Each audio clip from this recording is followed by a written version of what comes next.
हमारे समाजवादी पार्टी से दर्जा प्राप्त पूर्व मंत्री रामकिशोर अग्रवाल जी, हमारे अभिभावक शहर के बसपा से पूर्व विधायक सुरेश बंसल जी, दिनेश गोयल जी हमारे विधायक हैं,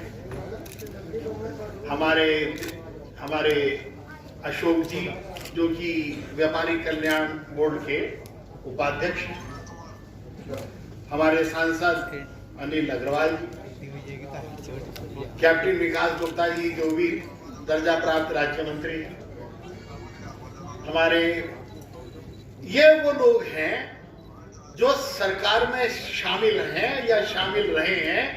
क्या आजादी के बाद से इससे बड़ा समृद्ध मंच कभी आपने देखा है?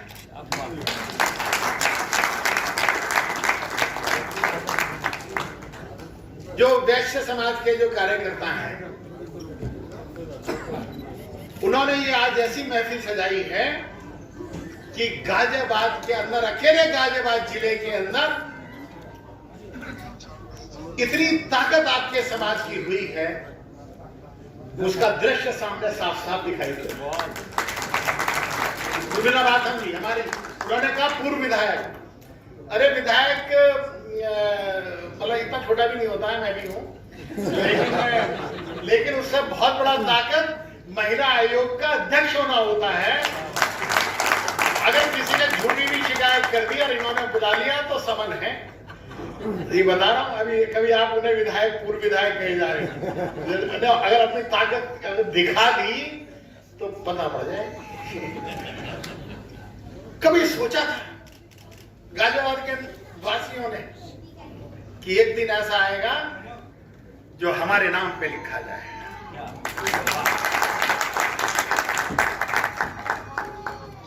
अब मैं सोचता हूं कभी कभी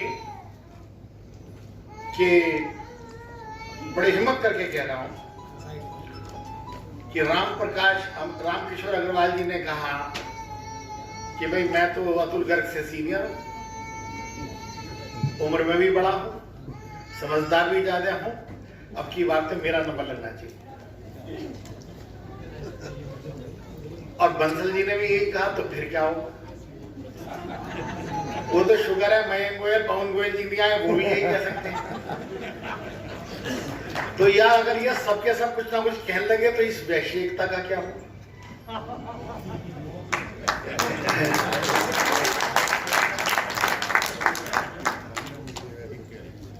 सीधी सी बात है, दो लफ्जी बात है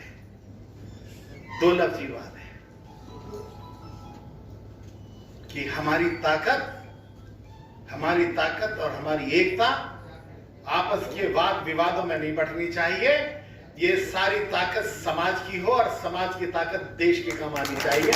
इसके आधार पर इस हिंदुस्तान के फैसले होने चाहिए। मुझे वो भी दिन याद है कि लगभग हर महीने गाजियाबाद के अंदर किसी ना किसी के गोली लगती थी। तब क्या हमारे सांसद वैश्य नहीं थे? तब क्या केंद्रीय मंत्री वैश्य नहीं थे? तब क्या उत्तर प्रदेश में बहुत सारे विधायक वैश्य नहीं थे?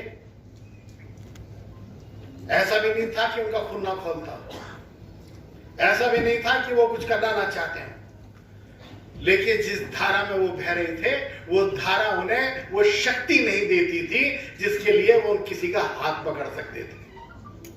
इसका सीधा मतलब ये है कि वैश्य समाज एक देशभक्त समाज है, केवल व्यापारी समाज नहीं है। और ईश्वर भी वैश्य समाज के साथ है। क्या कारण है कि 550 साल के बाद 1980 के अंदर यह तय हुआ कि ये राम मंदिर के गर्भगृह के ताले खुलने चाहिए? उसका नेतृत्व किसने किया? उसका नेतृत्व अशोक सिंघल ने किया।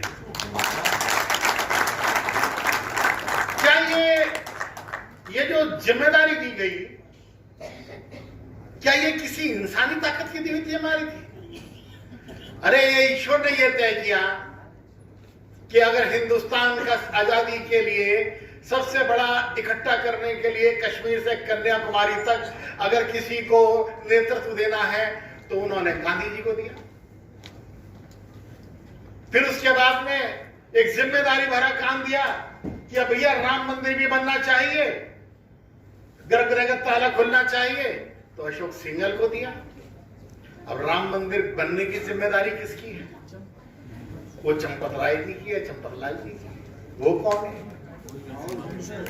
अरे भगवान हमारे साथ है, भगवान हमारे साथ है और हम समाज के साथ हैं और हमारा समाज देश के साथ है। इसीलिए हमें भगवान ने ताकत दी है।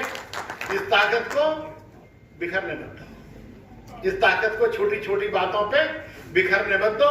राजनीतिक महत्वाकांक्षाएं, राजनीतिक लड़ाइयां अपनी जगह, उसका इस्तेमाल समाज के लिए, केवल समाज के लिए ये काम नहीं है कि वो आपकी महत्वाकांक्षाओं को पूरा करने का काम है।